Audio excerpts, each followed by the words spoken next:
आज देख लीजिए, हमसे जो हमारी मस्जिद छीनने की बात हो रही है, उत्तर प्रदेश के संभल जिला में, उत्तर प्रदेश के संभल जिला में 19 नवंबर 2024 को याचिका दायर होता है। याचिका दायर होता है कि यहाँ मंदिर तोड़कर मस्जिद बनाई गई है, लिहाजा इसकी सर्वे होनी चाहिए, जरूर की जानी चाहिए, सहमत हूं। लेकिन उसी दिन ये याचिका दायर हुआ 19 नवंबर 2024 को, और निचली अदालत से उसी दिन फैसला आता है। निचली अदालत से उसी दिन खबर आती है कि शाम तक उस मस्जिद की सर्वे हो जानी चाहिए, जबकि कानून ये कहता है, जबकि ये हमारा संविधान हमें ये बतला रहा है कि अगर कोई एक पक्ष अगर याचिका दायर करता है तो आप दूसरे पक्ष की भी सुनिए, दूसरे पक्ष की सुने बगैर आप सर्वे नहीं कर सकते हैं, कोई जजमेंट नहीं कर सकते हैं, कोई फैसला नहीं दे सकते हैं। 19 नवंबर को याचिका दायर होता है और फिर 19 नवंबर की शाम तक वो लोग सर्वे करने के लिए आ भी जाते हैं। ये निचली अदालतों से है। फिर मेरे भाइयों, दूसरे दिन बगैर दूसरे पक्ष को सुने 24 तारीख को 2024 को फिर सर्वे होता है। वहां की कमेटी, मस्जिद कमेटी, पूरे बस्ती के लोग जाकर संविधान के अनुसार, संविधान के तहत जाकर एहतिजाज करते हैं, विरोध करते हैं। फिर उस मौके पे पुलिस की गोली चलती है और हमारे 5 जवान, 5 लोग शहीद हो जाते हैं। हमारे 5 लोग शहीद हो जाते हैं, मारे जाते हैं, वो खत्म हो जाते हैं, शहीद हो जाते हैं। और ये गोली अगर चली भी है तो पब्लिक की नहीं, पुलिस की चली है। मेरे प्यारे साथियों, इसलिए हम कहते हैं कि अपने बच्चों को इंजीनियर बनाइए। हम कहते हैं अपने बच्चों को डॉक्टर के साथ साथ, आलिम के साथ साथ, मौलवी के साथ साथ वकील बनाइए। ये हमारी आवाज गूंज सके पार्लियामेंटों में, हमारी आवाज, हमारी सदाएं लग सके कि इन्होंने गैर कानूनी के तहत ये फैसला किया है, गैर कानूनी के तहत इन्होंने सर्वे की है। जब एक पक्ष आपको ये कहता है, एक पक्ष आपको ये याचिका दायर करता है कि यहाँ मस्जिद, मंदिर तोड़कर बनाए गए हैं, आप दूसरे पक्ष का सुनिए, उसके बाद कुछ फैसला कीजिए। दूसरे पक्ष का सुने बगैर कैसे आप जाके सर्वे कर लिए? मेरे भाइयों, ये हम नहीं कह रहे हैं, ये पूछता है भारत, ये किसी भी कानून में नहीं है। गैर कानूनी से वहां सर्वे की गई और वहां के 5 लोग मारे गए। मेरे भाइयों, हम अल्लाह से प्रार्थना कर रहे हैं, हम अल्लाह से दुआ कर रहे हैं, आय अल्लाह, जब जब फिरौन आया है, जब जब नमरूद आया है, तू उस वक्त मूसा को भेजा है। आय अल्लाह, तेरे घर खाने काबा की हिफाजत तूने अबाबील के जरिए से करा ली है। अल्लाह, हम मुसलमानों के अंदर ईमान की कमी है। मुसलमानों, अल्लाह से दुआ करो कि हम पक्के सच्चे मोमिन हो जाएं। हमारी हिफाजत इंशाअल्लाह अबाबील के जरिए से अल्लाह कर लेंगे। और गैर कानूनी के तहत और हमारे लोगों को मारे जाने के तहत जो इन्होंने जुर्म किया है, इन्हें कड़ी से कड़ी सजा मिले। और दुनिया की जब दवा काम नहीं करती है, दुनिया में जब कोई इलाज काम नहीं करता है, तो रब की अदालत में दुआ कबूल होती है और वहां फिर अजाब मुसल्लत होते हैं। तो मेरे प्यारे साथियों, ये है हजरत उमर फारूक का इंसाफ। आपने नहीं देखा कि गवर्नर का बेटा है, आपने कह दिया कि नाजायज थप्पड़ मारा है, तुम भी इन्हें उतने ही जोर से मार दो। मेरे प्यारे साथियों, माँ बाप की तरबियत का बहुत बड़ा असर रखता है। माँ बाप अगर छोटे में अपने बच्चों को सही तरबियत दे, सही ज्ञान दे, सही परवरिश करे, सही तालीम दे, तो वो बच्चा आगे चल के बिगाड़ता नहीं है। आपने नाम सुना होगा सुल्ताना डाकू का, जो बहुत बड़ा डाकू था, लुटेरा था, लूटा करता था, दिन दहाड़े लूटा करता था। जब इनको पकड़ने के लिए अंग्रेज से लोग आए, जब इनको पकड़ने के लिए लोग दूरदराज से बुलाए गए और सुल्ताना डाकू को पकड़ लिया गया और ये फैसला सुना दिया गया कि सुल्ताना डाकू को कत्ल कर दिया जाएगा, सुल्ताना डाकू को फांसी के फंदे पे लटका दिए जाएंगे, सुल्ताना डाकू को तख्तेदार पर लटका दिए जाएंगे। मेरे प्यारे साथियों, सुल्ताना डाकू से आखिरी ख्वाहिश पूछी गई, आखिरी इच्छा पूछी गई, अरे सुल्ताना डाकू, अब तुम्हें फांसी दे दी जाएगी, अब तुम्हें तख्तेदार पर लटका दिया जाएगा, तुम्हारी आखिरी इच्छा क्या है, आखिरी ख्वाहिश क्या है, बताओ। सुल्ताना डाकू ने कहा, आखिरी मेरी इच्छा यह है कि मैं मरना भी चाहता हूं तो मेरे माँ के सामने, मैं फांसी पे लटकना चाहता हूं तो मेरी माँ के सामने, मेरी माँ इन मंजर को देखे। सुल्ताना डाकू की आखिरी ख्वाहिश के मुताबिक उनकी माँ को उनके सामने लाया गया। जब करीब था कि फांसी के फंदे पे लटका दिया जाए, सुल्ताना डाकू से पूछा, अच्छा ये बताओ कि तुम अपने माँ के सामने क्यों मरना चाहते हो? सुल्ताना डाकू ने कहा, मैं इसलिए अपनी माँ के सामने मरना चाहता हूँ, फांसी पे लटकना चाहता हूँ। जब मैं छोटा था और छोटे में अंडा चुराया करता था, जब मैं छोटा था और छोटे में अंडा चुराया करता था, एक दिन की बात है, मैं किसी दुकान में गया और मैंने वहां मेरी माँ के कहे मुताबिक, मेरी माँ के नसीहत के मुताबिक, दिए हुए रुपये के मुताबिक मैंने एक अंडा ज्यादा उस दुकान से ले लिया, एक अंडा चुरा लिया। मैंने अपनी माँ को लाकर दे दिया। मेरी माँ ने उस वक्त मुझे डांटा नहीं, मेरी माँ ने उस वक्त मुझे फटकारा नहीं, बल्कि मेरी माँ ने मेरे पीठ पर थपथपाया है, शाबाशी दिया है, बेटा बहुत बड़ा कमाल कर दिए। और धीरे धीरे जब मेरी माँ ने मुझे डांटा नहीं तो मैंने धीरे धीरे इतना चोरी की, इतनी चोरी की, इतना बड़ा डाकू बन गया कि आज मुझे गिरफ्तार कर लिया गया। आज मेरी गिरफ्तारी हो गई, मैं पकड़ा भी गया और आज फांसी के फंदे पे लटकने वाला हूँ। ऐ लोगों, मैंने इसलिए अपनी माँ को अपने सामने रखा। मेरी माँ अगर उसी वक्त मुझे डांटा होता, उसी वक्त फटकारा होता तो मैं चोर ना बनता, मैं लुटेरा ना बनता, मैं डाकू ना बनता और आज मुझे फांसी पे चढ़ने की नौबत ना आती। इसलिए मैं अपनी माँ के सामने मरना चाहता हूँ ताकि मेरी माँ देखे कि मौत का मंजर, फांसी पे लटकने का मंजर कैसा होता है। मेरे प्यारे साथियों, माँ की तरबियत देखिए। अगर छोटे में ही उसको डांट दिया होता कि बेटा तुमने चोरी किए, वापस कर दो, या आइंदा आज के बाद से चोरी ना करना, तो मैं इतना बड़ा चोर ना बनता, मैं लुटेरा ना बनता और आज फांसी पे चढ़ने की नौबत ना आती। इसलिए हर वालिदैन से गुजारिश है, हर माँ बाप से गुजारिश है कि वो अपने बच्चों को सही तरबियत दे। आप कैसे बर्दाश्त कर लेंगे? दुनिया में आप किसी जली हुई लाश की तरफ देखना गवारा नहीं करेंगे। कोई अगर जल जाए, किसी घर में आग लग जाए, कोई फर्द जल जाए, कोई शख्स जल जाए, आप उनकी लाश को देखना गवारा नहीं करेंगे। लेकिन ऐ लोगों सुनो, कल कयामत का दिन होगा। अगर खुदा न खास्ता आप जहन्नम में चले गए, आपकी औलाद जहन्नम में चले गए, तो मेरे प्यारे साथियों, जहां जलाए जाएंगे, आग भड़काई जाएगी, तो आपके जिस्म से भड़काए जाएंगे, इंसान से भड़काए जाएंगे, आपकी लाश जल जाएगी। कैसे ये बर्दाश्त करेंगे? दुनिया में कोई आपकी औलाद को थप्पड़ मार देता है, जायज थप्पड़ मारता है, फिर भी आपको बर्दाश्त नहीं होता है। आप अपनी औलाद के लिए मुकदमा लड़ते हैं, आप अपनी औलाद के लिए कोर्ट कचहरी का सामना करते हैं, दौरा करते हैं और अपने बेटे को मारे हुए बदला लेने के लिए हत्तल इम्कान कोशिश करते हैं। लेकिन सुनो, क्या आप ये चाहते कि आपकी औलाद कल कयामत के दिन जहन्नम की आग में जले? मेरे प्यारे साथियों, नहीं, ऐसा नहीं कर सकते। इसलिए औलाद की मोहब्बत में इतना ना पड़ जाए कि आप हलाल और हराम के अंदर तमीज ना कर सके।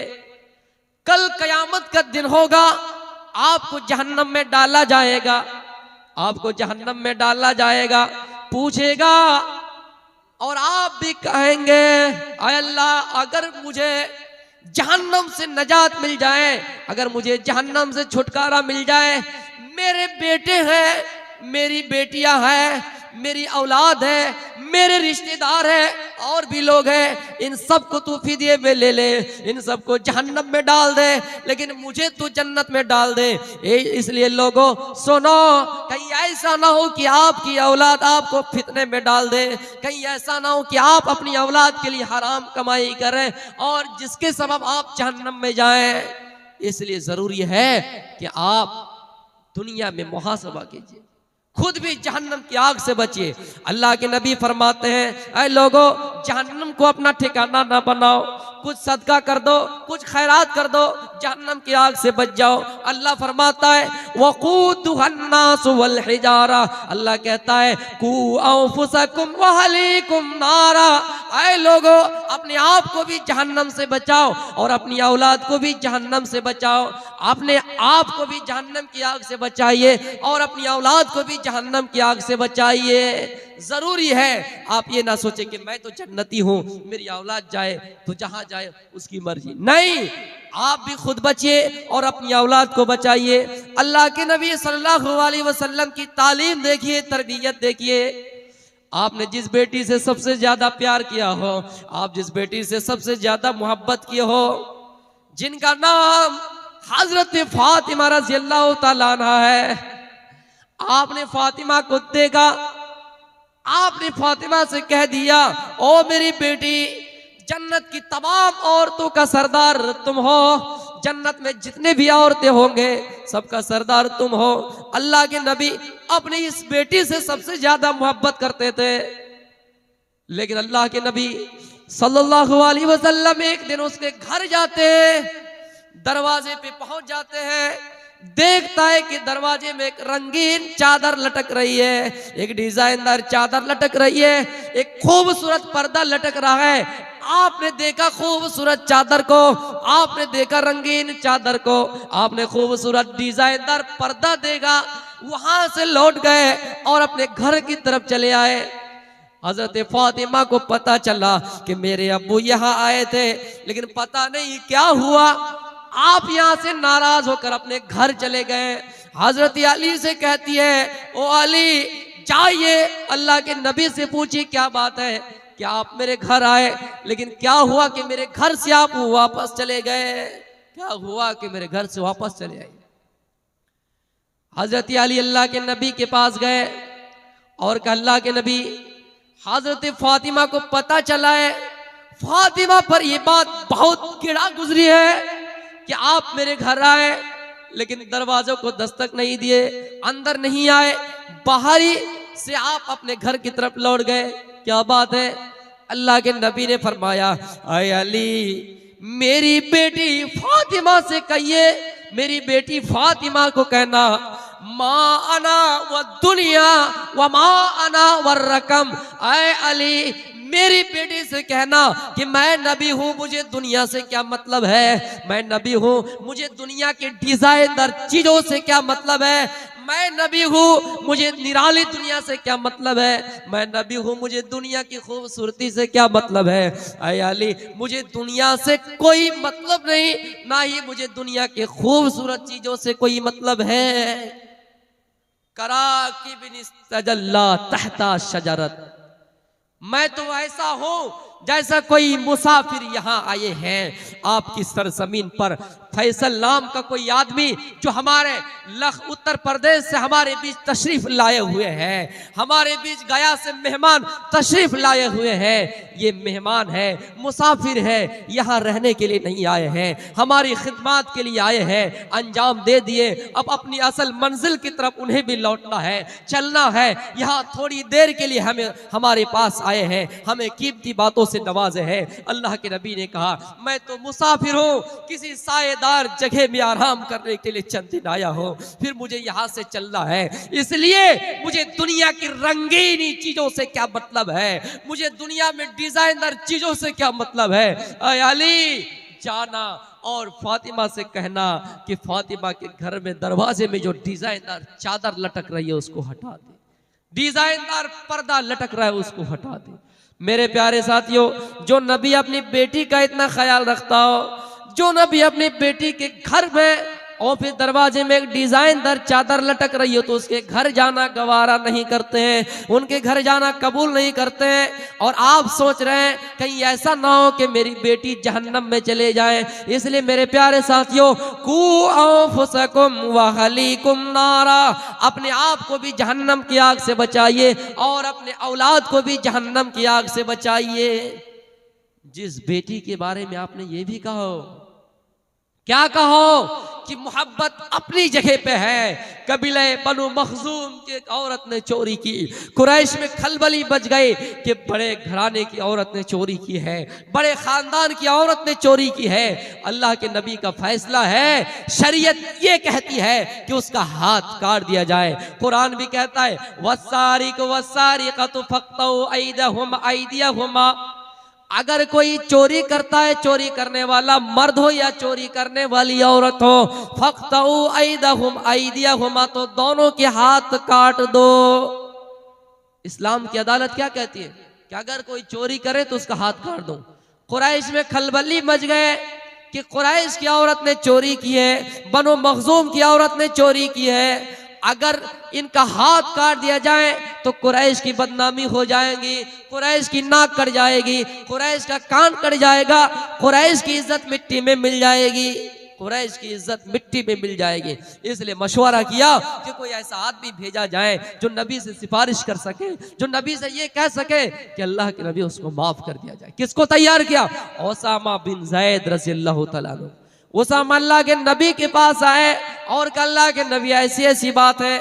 आप गुस्सा हो गए और कहा उसामा क्या तुम शरीयत को मिटाने की बात कर रहे हो? अरे उसामा सुनो, इससे पहले जो लोग हलाक हुए हैं, जो लोग बर्बाद हुए हैं, इसलिए हुए जब उनके अंदर कोई बड़ा आदमी चोरी करता उसको छोड़ दिया जाता, और जब कोई छोटा आदमी गुनाह करता, चोरी करता, तो उसका हाथ काट दिया जाता। आज देख लीजिए, जिंदा जाबित मिसाल है कि अगर कोई गरीब घराने से कोई जुर्म करता है, जुर्म चाहे कितना ही छोटा हो, बिल्कुल ही छोटा हो, जेलों में चक्कियां पीस रहे, जेलों के सलाखों में बंद पड़ा है, लेकिन कोई अमीर आदमी अगर चोरी करता है तो जल्दी उनकी रिहाई हो जाती।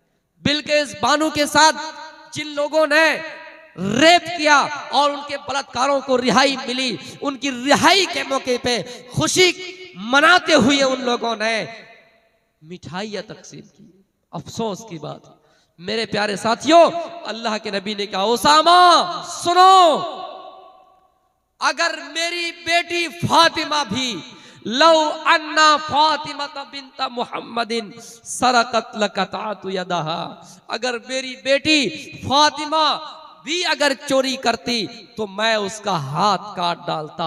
मेरे भाइयों, कोई है जो अपने बेटे को सजा दे, कोई है जो अपनी बेटी का हाथ काटे, कोई है जो अपने खानदान के लोगों को सजा दे? नहीं, ये अदालत अगर कोई उस जमाने में थी तो जनाब मोहम्मद रसूलुल्लाह की थी, हजरत उमर फारूक की थी, हजरत अबू बकर सिद्दीक रज़ियल्लाहु तआला अन्हु की थी। इसलिए आइडियल अगर किसी को बनाना है तो इन सहाबिया और सहाबियात को बनाना है। हम और आप सलमान खान का स्टाइल से चला करते हैं, हम और आप शाहरुख खान को अपना आइडियल मानने लगे हैं, हम और आप क्रिकेटर को अपना आइडियल मानने लगे हैं, उनकी सारी चीजों को याद कर लेते हैं, लेकिन हमें अफसोस है अली याद नहीं है, हमें अफसोस है उस्मान गनी रज़ियल्लाहु तआला अन्हु याद नहीं है। मेरे प्यारे साथियों, अल्लाह के नबी ने कहा कि अगर मेरी बेटी फातिमा भी चोरी करे तो मैं उसका हाथ काट डालूंगा। मेरे प्यारे साथियों, ये है तरबियत। चुराने का ये रवाज है, सिस्टम है, उस जमाने से चले आ रहे हैं, लेकिन इस्लामी ममालिक हो तो उसका हाथ काट दिया जाएगा। मेरे प्यारे साथियों, आपको बताऊं, श्री कृष्णा जी, इनकी बहुत सारी लीलाएं थी। रात काफी हो चुकी है और तादाद भी बहुत कम है। श्री कृष्णा जी, इनकी बहुत लीलाएं थी। उनकी एक लीला ये थी कि वो बचपन में बालक जब थे वो मक्खन चोरी किया करते थे। मैं उनको चोर नहीं कह रहा हूं, किसी धर्म को ठेस नहीं पहुंचा रहा हूं, वो इनको ये लीला थी।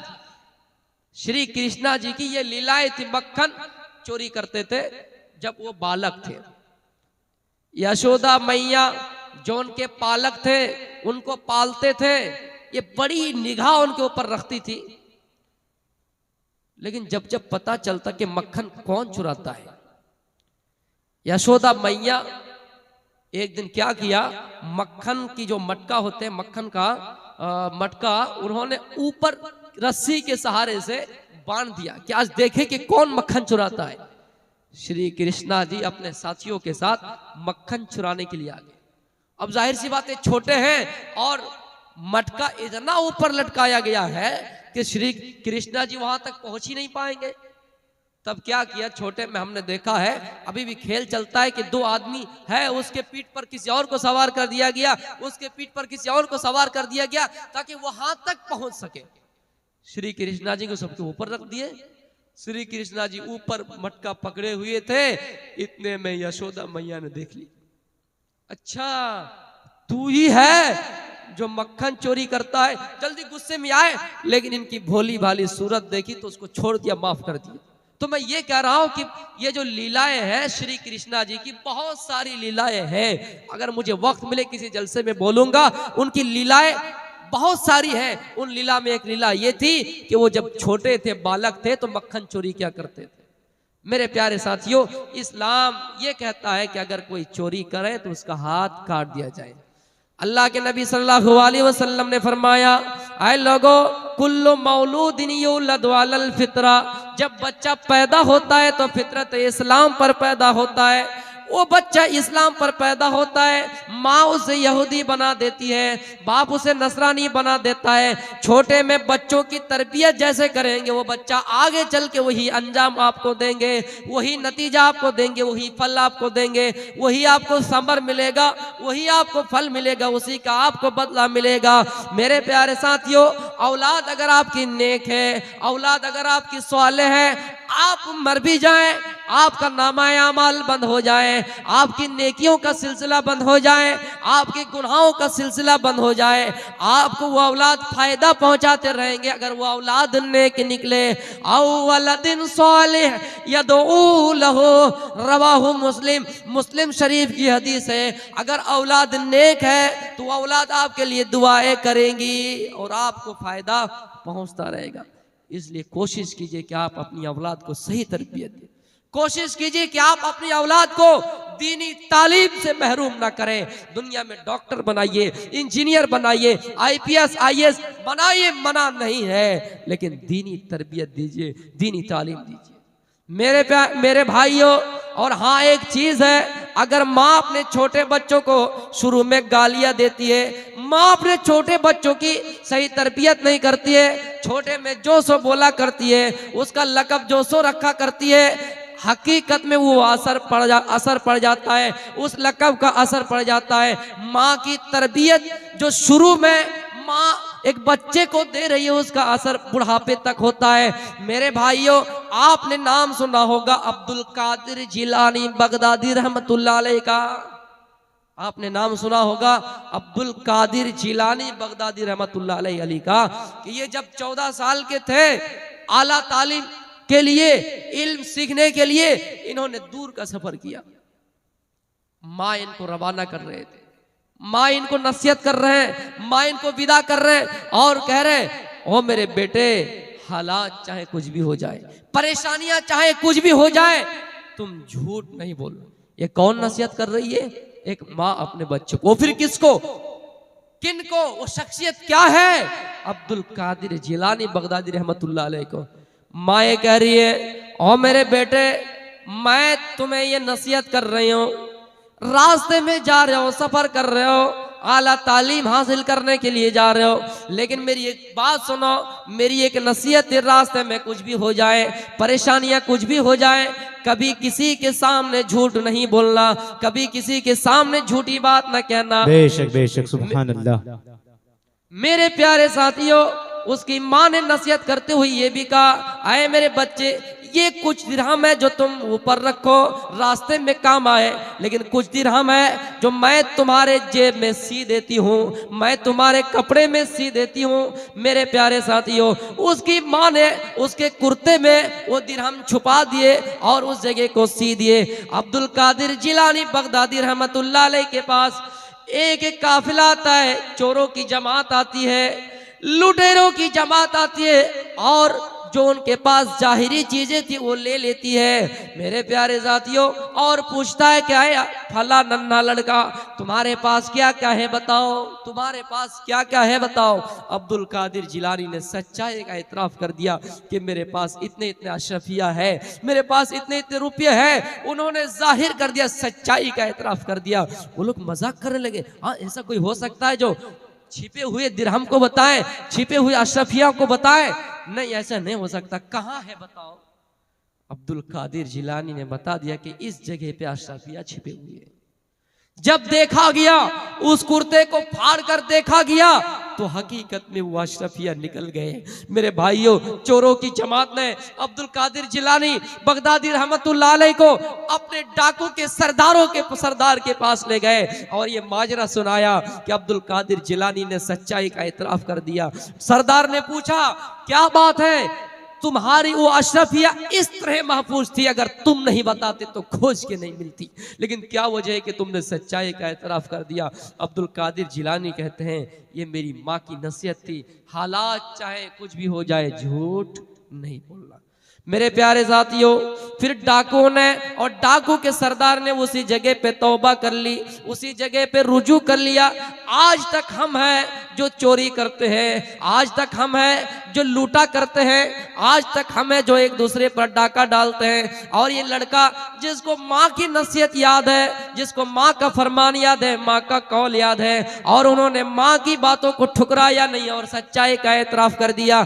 इसलिए लोगों, अगर हम दुनिया में गुनाह किए, अगर हम दुनिया में अगर खता किए, दुनिया में अगर हमसे गलतियां हो गई हैं, तो हम अल्लाह से तौबा करें, हम अल्लाह से दुआ करें। अल्लाह हमारी तौबा को कबूल करने वाला है। गुनाहों से हूँ शर्मिंदा, इलाही दर गुजर कर दे। गुनाहों से हूँ शर्मिंदा, इलाही दर गुजर कर दे। बड़ा मुजरिम हूँ मैं तेरा, इलाही दर गुजर कर दे। मेरे भाइयों, अब्दुल कादिर जिलानी ने सच्चाई का एतराफ किया, अपनी माँ की नसीहत को उस जगह पे पेश किया। सारे डाकू, कोई ये कहता है कि मुसलमान हो गए, कोई ये कहता है कि छीनने से झपटने से तौबा कर ली कि आज के बाद से हम लोग ऐसा नहीं करेंगे। माँ की नसीहत और इन बच्चे की, छोटे बच्चे की, उसका इकरार करना, उस पर अमल कर लेना, कुछ लोगों को तौबा करवाने पर जो लुटेरा है, जो डाकू है, मजबूर करवा दिया। तो मेरे प्यारे साथियों, इसलिए हालात कुछ भी हो जाए, हमें और आपको झूठ नहीं बोलना चाहिए। और वालिदैन को चाहिए, एक माँ को चाहिए कि वो अपने बच्चों की सही तरबियत करे, सही परवरिश करे, अपने बच्चों को सही ज्ञान दे कि कौन सा रास्ता सही है। ओ मेरे बेटे, ये जिना का अड्डा है, ये शराबी का अड्डा है, ये जुआरी का अड्डा है, एक कबाबी का अड्डा है। तुम यहाँ चोरी ना करना, तुम यहाँ शराब ना पीना, तुम यहाँ कुछ ना करना, अच्छे लोगों के साथ शामिल रहना, तुम यहाँ बुरे लोगों के साथ मत जाना। अगर लोहार के भट्टी में जाओगे तो तुम्हें लोहार की कुछ बदबूएं आएंगे। अगर तुम किसी इत्र फरोश के वहां जाओगे तो तुम्हें जरूर इत्र की महक छुएगी, तुम्हारे जिस्मों में लगेगी। इसलिए मेरे भाइयों, हमें और आपको कोशिश करनी चाहिए कि हम और आप अच्छे लोगों में शुमार हो, हम और आप अच्छे लोगों के जमात में रहे। अल्लाह के नबी सल्लल्लाहु अलैहि वसल्लम फरमाते हैं, अल्लाह के नबी की हदीस है, अगर कोई दीनी मजलिस में शरीक होता है, शामिल होता है, अल्लाह के जिक्र में वो लगा रहता है, अल्लाह के जिक्र में मशगूल रहता है, अल्लाह की याद करता है, मेरे भाइयों, फरिश्ता अल्लाह से कहता है, ओ अल्लाह, आपके कुछ बंदे हैं जो फला सरजबी पे तकरीर हो रही थी, वहां दूर दराज से मेहमान आए हुए थे जो तेरे जिक्र कर रहे हैं, तेरा नाम ले रहा है। अल्लाह फरिश्तों से कहता है, ओ मेरे फरिश्ते, तू बता क्या वो मेरा बंदा मुझे देखा है? कहा नहीं, अरे अल्लाह वो तो तुझे देखा नहीं है। फिर कहता है, वो क्या मांग रहा है, वो बंदा क्या मांग रहा है? फरिश्ता कहता है, अल्लाह वो बंदा जन्नत मांग रहा है। अल्लाह कहता है, आए मेरे फरिश्ता, क्या वो बंदा जन्नत देखी है? कहा नहीं। फिर कह रहे वो फरिश्ता, ये बता वो बंदा किससे नजात, किससे पनाह मांग रहे? फरिश्ता कहता वो जहन्नम से पनाह मांग रहा है। अल्लाह कहता है, क्या वो जहन्नम देखी? कहा नहीं। अल्लाह कहता है, मैंने उन तमाम लोगों को बख्श दिया। तो मेरे प्यारे साथियों, ये दीनी मजलिस में बैठने के फवाइद है। अच्छे लोगों में शामिल रहिए, अच्छे लोगों के साथ आपका शुमार हो, एक दुनिया में अच्छी पहचान बनाइए, चाहे किसी भी मैदान में हो। मैं नहीं कह रहा हूं कि आप तकरीरी मैदान में आए, हर मुसलमान दाई है, हर मुसलमान इल्म को आगे पहुंचा सकता है। हर मुसलमान दाई है, कोई खत्तो किताबत के जरिए, कोई तकरीरी मैदान में, कोई तहरीरी मैदान में, कोई अपने अखलाक हसना दिखाकर एक दूसरे को अपने मजहब में ला सकता है। लेकिन ला इकराह फिद्दीन, दीन के मामले में कोई जबरदस्ती नहीं है। मैं आपको बता दूं हिमाचल प्रदेश के अंदर एक औरत ने हाल ही में ऐसा कारनामा